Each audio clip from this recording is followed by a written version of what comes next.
Daniel Penny, the former Marine charged in the chokehold death of Jordan Neely on a New York City subway last year, was found not guilty of criminally negligent homicide by a Manhattan jury on Monday. This comes after a judge dismissed a second, more serious second-degree manslaughter charge last week after the jury could not come to a verdict on the count they were hung. Gloria Pazmino, tell us the latest.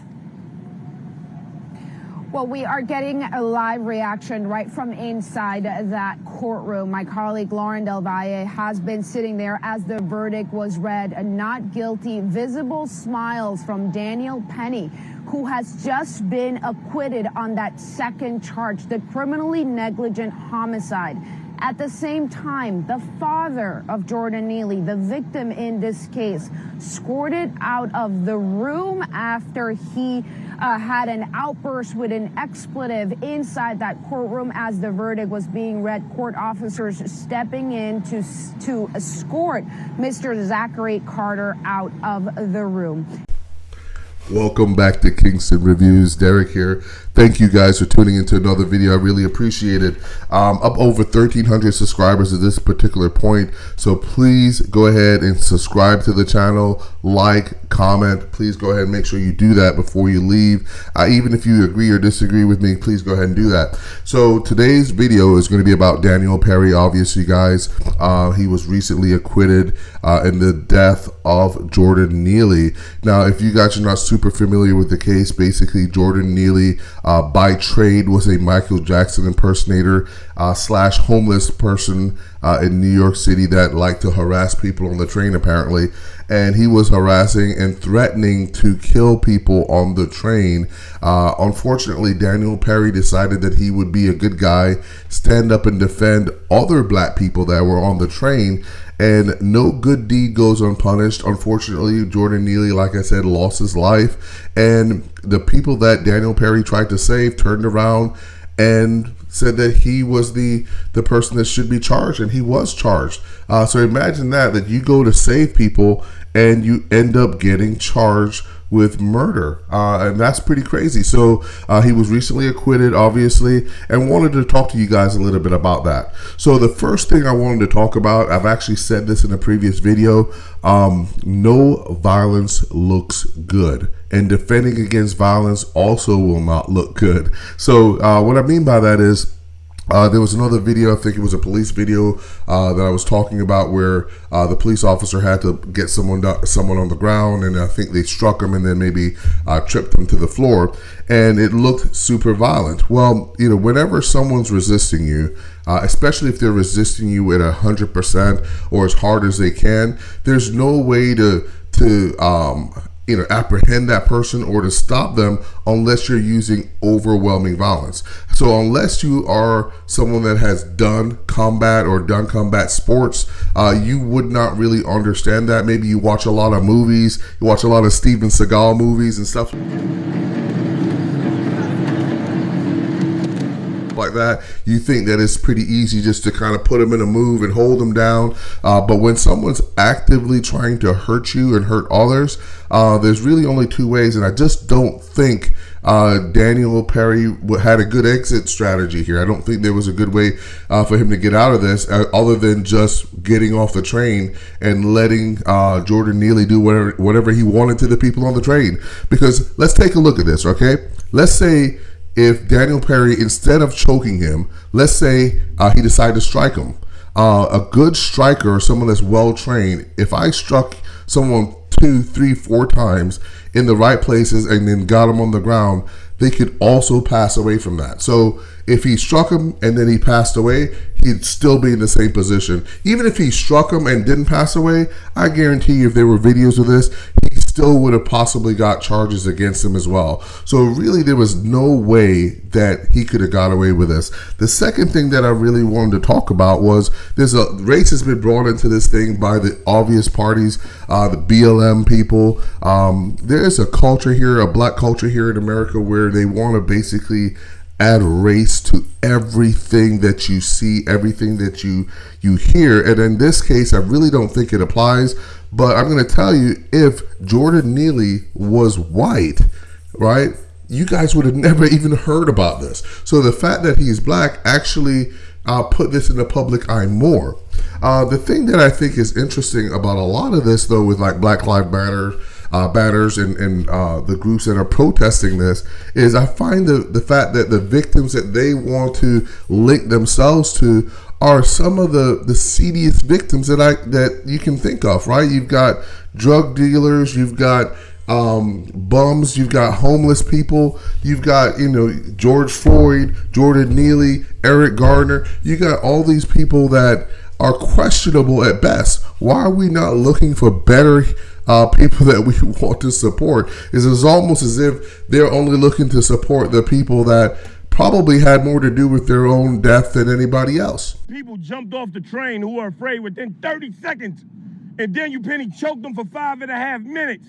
If they knew the truth, everybody would be on the side of justice except for the racists.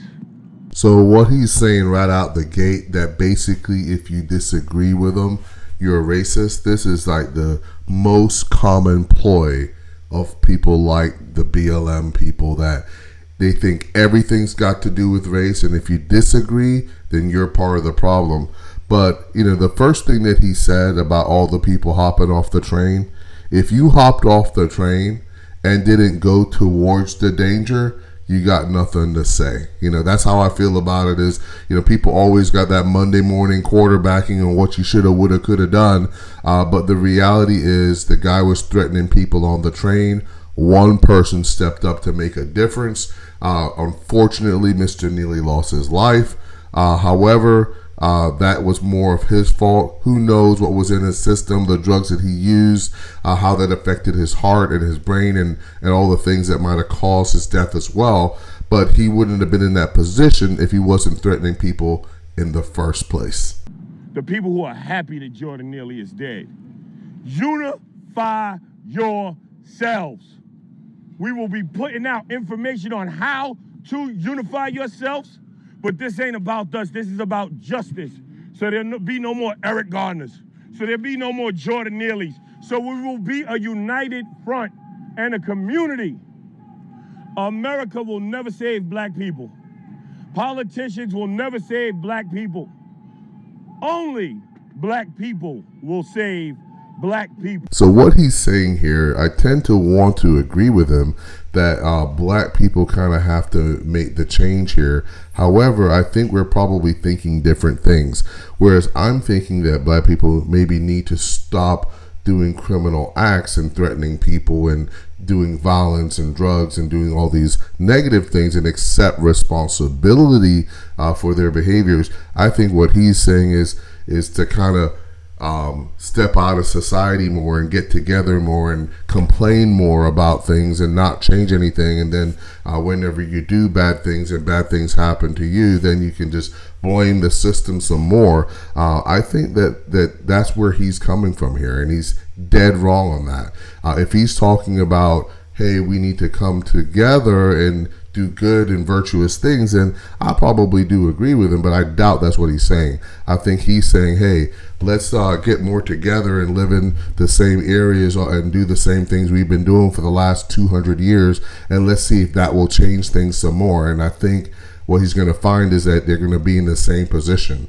Jordan Neely is responsible for his own decisions that led to that situation. If he wasn't being violent in the subway, he would have never got choked. He would have never been confronted.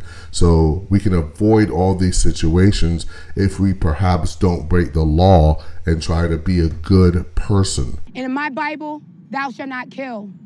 In the Torah, thou shalt not kill. In Buddhism, in Hinduism, thou shalt not kill a living thing. But America has no moral code. America has no soul. Our bloods have paved the streets of this nation since its inception. It was foolish of us to think that a black man would get justice in the system designed to keep him oppressed. My heart bleeds for the Neely family. My heart bleeds for his father, who sat in front of me every single day and prayed for justice for his son. There is no one coming to save black people, or else we wouldn't live in these ghettos, we wouldn't be in these prisons, and we would be further along than we are. So I do agree with her on one thing. Okay, I do agree that Black Americans should be further along at this point. But I disagree with the causes. I think she believes that it's all systematic racism and the history and blah, blah, blah. But the reality is that I think Black Americans, BLM, people that believe in this kind of a culture, refuse to take acceptance for their personal responsibility. You'll have a situation like this where the guy was a homeless guy, a drug addict, and they don't want to accept any responsibility for him threatening people. There's no talk about that at all. They just talk about him being a victim. Well, in the real world, when you do bad things happen to you as well, and you're probably going to end up in the criminal justice system. And I find it really curious that Black Lives Matter and people that are sympathetic to those causes, that they're always championing sometimes the worst of the group. Like, why would you want to champion someone that's a drug addict, a drug dealer, a victimizer of people? Why aren't you championing that valedictorian at an inner city school and putting him on a pedestal and talking about why he or she is a good person, how we want to model our behaviors after those people? I want to hear what you guys have to say in the comments, but I'm sick and tired of hearing about that. At some point, no matter what, you have to take personal responsibility. Even if you were raised in the worst situations possible, you still do know right from wrong. And if you don't, you should know, and you're going to figure it out in the criminal justice system. That'll still be your fault. So that's my thoughts on that. But let me know what you guys think. Let's listen to a little bit more what she has to say. We wouldn't be at the absolute bottom. So forgive me for being jaded and cynical, but once we saw those non-white jurors, we knew that this case was over. 9 of them. Non-white jurors. How could there not be an uproar that the same person who got off Kyle Rittenhouse, who got off O.J. Simpson, was used here? And shame on you, celebrities and politicians who claim not to be racist, because the racists spoke loud and clear. John McCain's daughter, she had something to say. I think she incited a riot for the right. Phil Mickelson, he had something to say. Kid Rock donated $3 million. And if you look on social media, if you look at the hatred spewed across against us, against Black people, against a man who was sick. So there's no doubt, I knew that's where she was going to go with this. Her belief is basically, if you disagree with her, then you're part of the problem. She doesn't believe that anyone can be objective about a situation, and that race has everything to do with anything that she dislikes. She's the head of the BLM there in New York City, so I wouldn't expect anything different from her. But I'm absolutely tired of hearing the same crap. At the end of the day, Jordan Neely would not have been in this situation if he wasn't being violent. And there's no amount of violence that looks good, especially when you're trying to defend against violence or stop violence with violence. You have to be overwhelming with your force. If you guys think there's another way, you think you're Steven Seagal, the next time something happens, you jump on in there, okay? Don't get off the train. Jump on in there and do something about it, okay? Use your kung fu to kind of like, stop them. But I can tell you, as someone that has been in MMA, has done jiu-jitsu, there is just no way to strike someone, to choke someone, to hold someone, stop someone that is trying actively to resist you without it looking bad, number one, and without the potential for death, okay?